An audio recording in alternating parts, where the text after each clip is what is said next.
Good morning, everyone. Hi, I'm Sachin Kumar, your physical teacher. Welcome back to my YouTube channel, Sachin Kumar Physical Education and Game Class.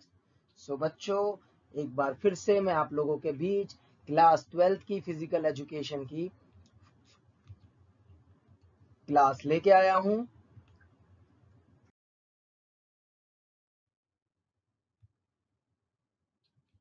जो chapter आज हम कर रहे थे वो है चैप्टर 5 और आज हम उस चैप्टर में अब अगली एक्सरसाइज पे जाते हैं।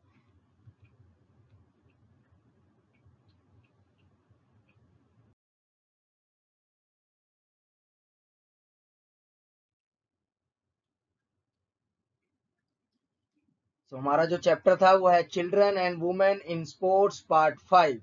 पार्ट 4 हमने कर लिया था। तो बच्चों, बिफोर स्टार्ट दिस क्लास मेरी आप सबसे रिक्वेस्ट है,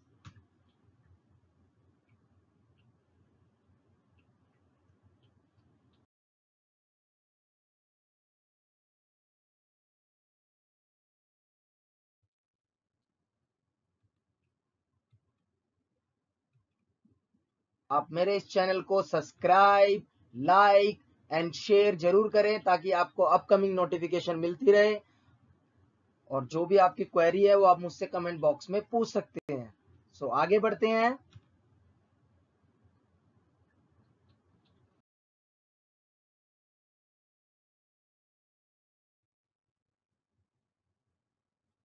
तो बच्चों, आज जो हम एक्सरसाइज करने जा रहे हैं वो है 5.5, जो कि है special consideration of menarche and menstruational dysfunctions. तो जो वुमेन्स में जो उनकी एज में जो उनको प्रॉब्लम्स होती हैं, जो वो फेस करती हैं, ठीक है, तो उस फेसेस वो कौन कौन से फेसेस होते हैं उसके बारे में हम आज बात करने वाले हैं। तो आप सभी जानते हैं कि भाई पुरुष और यानी कि मेंस और वुमेन्स जो है उनमें बहुत से डिफरेंसेस हैं, ठीक है। और कई लोग अपनी जीवन काल में जो गर्ल्स हैं, वुमेन्स हैं, वो बड़ी बहुत सी ऐसी नेचर सिचुएशन को उनको फेस करना पड़ता है और वो जो वो अपनी पूरी जिंदगी की लाइफस्टाइल साइकिल में वो फेस करती रहती हैं। तो जिसको हम कहते हैं मेनार्च, यानी कि प्रथम मासिक धर्म के नाम से भी अगर हिंदी में बात करें तो कहा जाता है। उसमें क्या होता है, जो वुमेन्स होते हैं उनको बार बार ब्लड रक्तस्राव जिसे कहते हैं एक तरीके से होता है, ठीक है। और इस सिचुएशन में वो सिचुएशन बनती है एक तरीके से उनके जो गर्भाशय है जिसे हम कहते हैं, ठीक है, उनके कारण वो सिचुएशन बनती है। और वो उसका जो साइकिल होता है वो होता है 26 से 28 दिन के अंतराल का, ठीक है, जिसको हम मेनार्च वगैरह या मेंस्ट्रुअल डिसफंक्शन के नाम से जानते हैं। ये जो है 12 साल की उम्र से युवाओं मतलब महिलाओं से चालू हो जाता है। और ये तकरीबन अगर हम बात करें तो इसकी कोई वैसे आयु सीमा तो 40-50 के बीच में तक रखी गई है, लेकिन फिर भी फिर धीरे धीरे ये जो सिचुएशन है वो बढ़ती रहती है और 16 साल की उम्र तक ये आरंभ भी हो सकती है। जरूरी नहीं कि 12 से 16 के बीच में कभी भी स्टार्ट हो सकती है। ये ज्यादातर 3 से 7 डेज के बीच का इसका अवधि होती है जिसमें ये पूरी तरीके से अपने रूप में बाहर निकलती है। और जाहिर सी बात कहे कि भाई ये एक तरीके से जिसे कहते हैं प्रेगनेंसी को इनहेल करने का एक प्रोसेस है जो कि प्राकृतिक रूप से यानी कि नेचर रूप से महिलाओं को दिया गया है। अब क्या बात करते हैं कि जी अगर हम बात करें कि भाई जो इफेक्ट क्या क्या हो सकते हैं, भाई इसकी क्या जो लेडीज खिलाड़ी होती हैं उनमें बड़े से इफेक्ट हो सकते हैं, क्योंकि ऐसी सिचुएशन बार बार आने से और ऐसी चीजें होने से उनके शरीर में बहुत सी प्रॉब्लम्स आती है, जैसे कि उनके शरीर में ब्लड की कमी हो जाना, एंजाइटी हो जाना, घबराहट पैदा होना, पैरों में दर्द होना, पेट में दर्द होना, ये तरीकों का सामना उनको करना पड़ता है और जिसके कारण से उनको अंदर कमजोरी पैदा हो सकती है। तो इसके कारण क्या है कि भाई ये प्राकृतिक है एक तरीके से, और इसको नहीं होंगे तो अगर ये नहीं हुआ तो वुमेन्स कभी मां नहीं बन सकती, ये एक चीज भी अगर कही गई है। इसके जो अगर उपाय बताएं तो भाई ये क्या होता है, ये जो धर्म होता है इसमें कभी घबराने की चिंता नहीं करनी चाहिए। इनके लिए एक सैनिटरी नैपकिन्स होते हैं जिनको वो यूज कर सकते हैं और शांत रहने और ज्यादा मेहनत वाली क्रियाएं को ना करें। ये एक तरीके से इसका होलसोल बात है।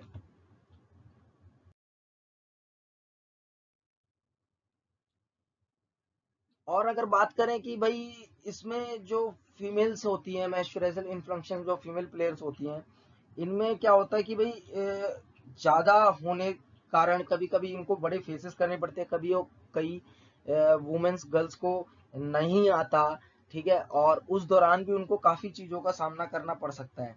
तो इसको हम अगर बात करें तो इसके कॉजेज और कारण हमने आज जाने कि क्या कारण हो सकते हैं, ठीक है। और अगर इसके ना आने के कारण भी क्या हो सकते हैं, कोई बीमारी हो सकती है, जेनेटिक रीजन हो सकता है, और प्रेगनेंसी अगर मिसकैरेज हो सकता है, डाइटिंग हो सकती है, कमजोरी हो सकती है, और अधिक दवाइयों का सेवन भी इसका एक कारण बन सकता है। और इसके साथ साथ हाई ब्लड प्रेशर वगैरह भी एक तरीके से इसका कारण बन जाती है।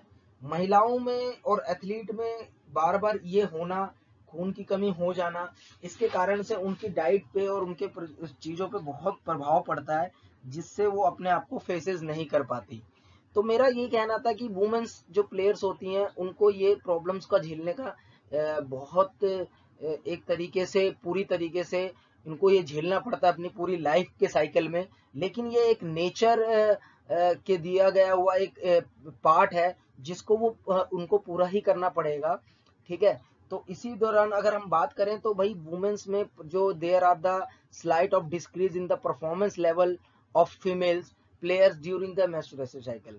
फीमेल्स प्लेयर जो होती हैं वो ऑफ्टन हो जाती हैं, पैनिक हो जाती है, एंजाइटी एंड स्ट्रेस, जैसे कि मैंने बताया इस साइकिल के दौरान। तो इनसे निकलने का क्या आगे तरीका होता है, वो किस तरीके से होता है, वो हम आगे बात करेंगे। और इससे संबंधित जो भी एक तरीके की जो प्रॉब्लम्स हो जाती हैं, ठीक है, जिसे हम ऑस्ट्रोपोसिस, एनोमोरिया और ईटिंग डिसऑर्डर कहते हैं, वो आगे हम देखेंगे।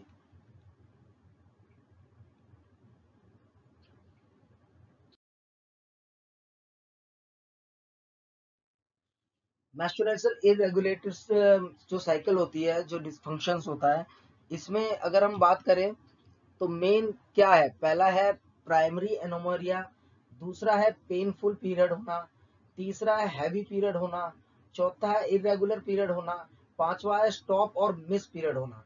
तो ये इरेगुलरिटीज जो होती है, जो वुमेन्स में होती है, ये कारण बहुतों में देखा गया है, ठीक है। तो इसके कारण क्या होता है, प्राइमरी एमोरेरिया होना यानी खून की कमी हो जाना, ठीक है, पेनफुल पीरियड्स होना, ये भी एक प्रॉब्लम्स का कारण बन सकती है। तो ये महिलाओं को इन चीजों का एक तरीके से फेसिस करना पड़ जाता है, ठीक है। तो बच्चों ये जो साइकिल होता है, यानी कि जो हमारा 12 ईयर्स से अगर हम जो 40-50 ईयर्स तक के बीच में जाते हैं, ये जो साइकिल चलता है, ये एक तरीके से महिलाओं के लिए बड़ा चैलेंजिंग फैक्टर होता है, लेकिन ये एक नेचर फैक्ट है जिसको उन्हें पूरा करना होता है। तो वो उस चीज के लिए तैयार रहें, इसको ज्यादा अपने माइंड पर फोकस ना करें, ये एक तरीके से कहा गया है। अब आते हैं, आगे बढ़ते हैं।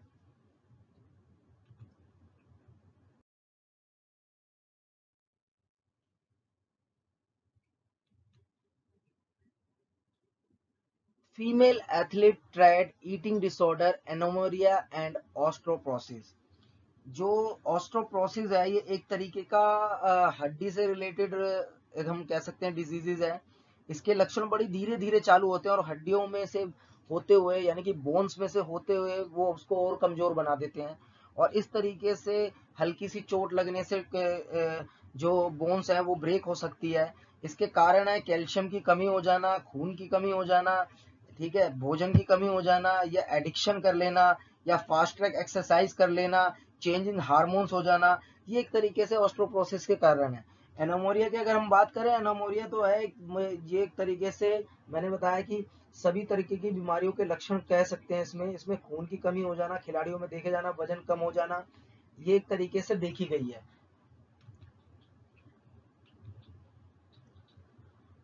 और ये सारी की सारी चीजें जो होती हैं, एक तरीके से अगर हम ऑस्ट्रोप्रोसिस पे चलते हैं तो उसके सिम्टम्स क्या है, जैसे ज्यादा बार बार हड्डियों का जो बोन्स है उसका टूटना, उसमें दर्द होना, गिरने का डर बना रहना, सेल्फ कॉन्फिडेंस की कमी होना, एंजाइटी होना, और सहन शक्ति कम हो जाना, ठीक है, फटीग होना, और मासिक धर्म का यानी कि जो आपके मेंस्ट्रुएशन साइकिल है उसका रुकना बार बार, ये ऑस्टियोपोरोसिस के लक्षण है।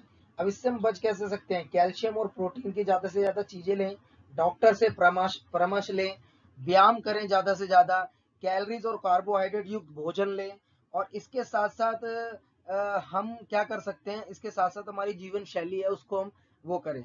तो बच्चों इसी के ऊपर जो ईटिंग डिसऑर्डर जो है और एनोमेरिया और डिसऑर्डर ऑस्टियोपोरोसिस, इस पे एक वीडियो है जो आपको अच्छे से एक्सप्लेन करेगी कि ये बीमारी कैसे होती है और ये बीमारी के क्या क्या सिम्टम्स हैं, क्या क्या लक्षण है। तो चलिए अब हम बढ़ते हैं उस वीडियो की तरफ और देखते हैं उस वीडियो में आपको सारी चीजें क्लियर होगी स्टेप बाय स्टेप कि फीमेल एथलेटिक ट्राइड के अंदर क्या क्या ईटिंग डिसऑर्डर और एनोमेरिया जो है और ऑस्टियोपोरोसिस है वो किस तरीके से एक फीमेल प्लेयर को प्रभाव देती है।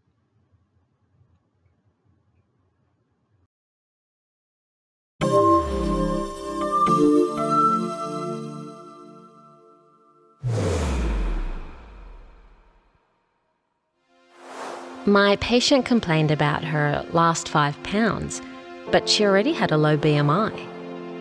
He had been exercising constantly, sometimes to the point of vomiting. He said he had to make weight for wrestling. My patient complained of a sore throat, and I noticed her teeth were decaying. My new patient was obese. I asked about his eating habits, and he wouldn't talk about it.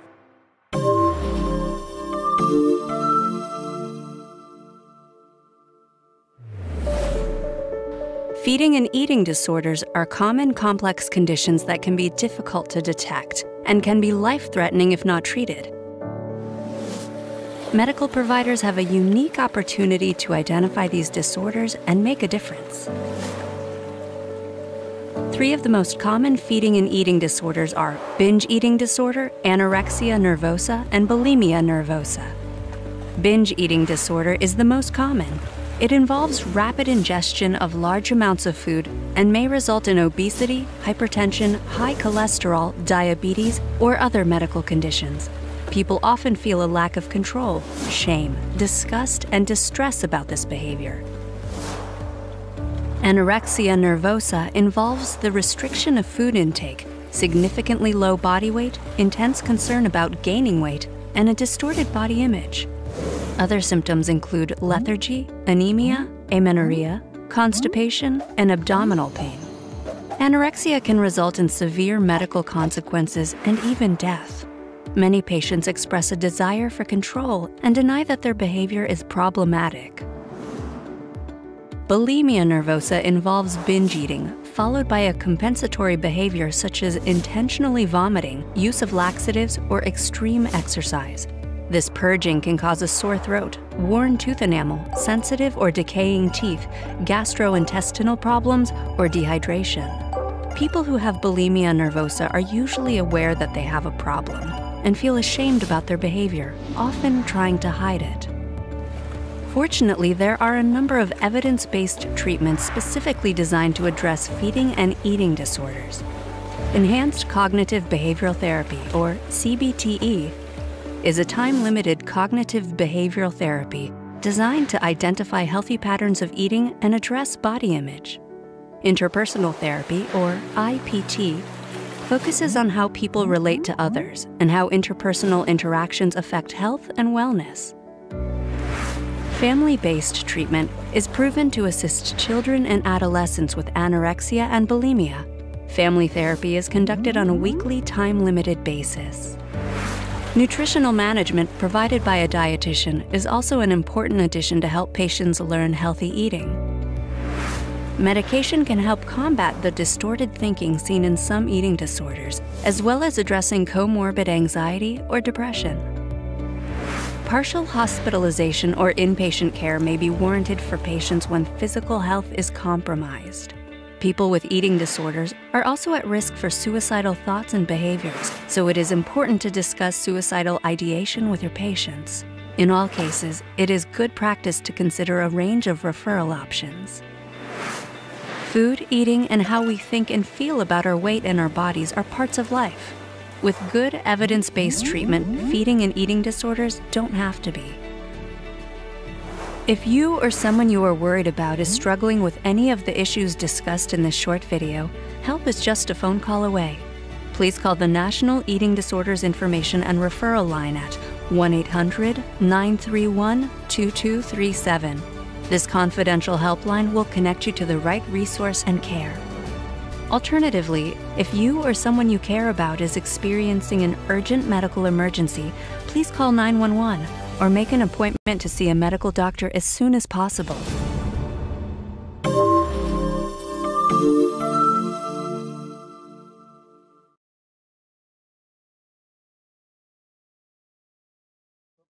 आपने देखा किस तरीके से ये eating disorder होते हैं।